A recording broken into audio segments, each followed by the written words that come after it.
thing in between that, and you know, it's like jack. Nice flop check raise 2-5s, and it's not happening. So, Mini raise. Wow. No, I mean it could, but it'd be a pretty strong check. So. Fold it around to Jason Less in the small blind. I'm gonna have to live with that decision. You know, that's the way it is. Yeah, I know. Folded a river. It can happen. Just, you know, if you're thinking about bluffing, I mean, I will sometimes just spaz fold. No, it's good to have hope. Les gives Rast a walk. You might have hope on that. You gotta give them hope. That's the trick. Everyone needs There's hope, no hope. bro. Then without hope, you're just then no hope. Yeah, then hopeless. you just. And if you're hopeless, I mean, why even live?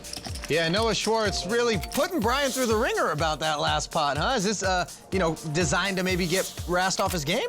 Yeah, and also just designed to make the players in the table think that he's bluffing a little bit more often than he is. I think Brian has too much experience. He's too much of a professional to let that weigh on him. He's going to move on to the next hand pretty quickly. Sloppy. And that hand, he has king 6 offsuit, making it 115,000 to go. But it's the real 6, pocket 6s. And though Chewy did get cooler and lost a big pot, seems like Chewy's been able to get the best of Brian so far in their overall hands played between them. He's defended the big blind here. Certainly a very sticky player, as they're sometimes referred to when you don't relinquish your blinds easily. The flop here, queen, queen, 4. Couple of clubs. Chewy checks it over to Rast.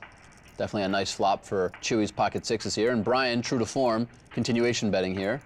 110,000 is the number. Brian, probably the most aggressive player at the table, probably the highest continuation bet frequency at the table as well. And let me guess, Chewy just gonna call.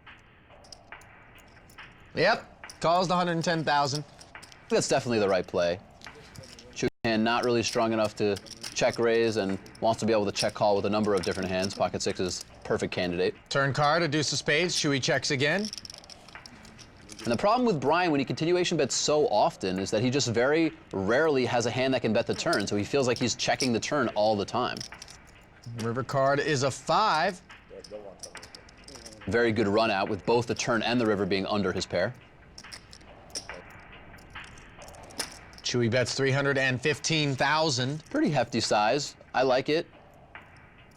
I'm not sure exactly what Brian's thinking about. His hand is really weak. And look at this, Chewy bet 315,000 and got called by Rast's king high. Yeah, I think if Brian calls here, it's because he thinks Chewy has some sort of flush draw or maybe some random float like Jack-10 of diamonds. Ultimately, I think this is not a good call at all. And you never know. Maybe the table talk and the hand with Noah has influenced him thinking guys are trying to bluff him too much, and that's why he calls. But ultimately, not a great call there from Brian Rast. Well, Rast still has the chip lead, but you wonder how long that'll be the case when Chewy's playing like that. Don't have the dough for a high roller buy-in, but still want to get in the game? Go on to club.wpt.com and play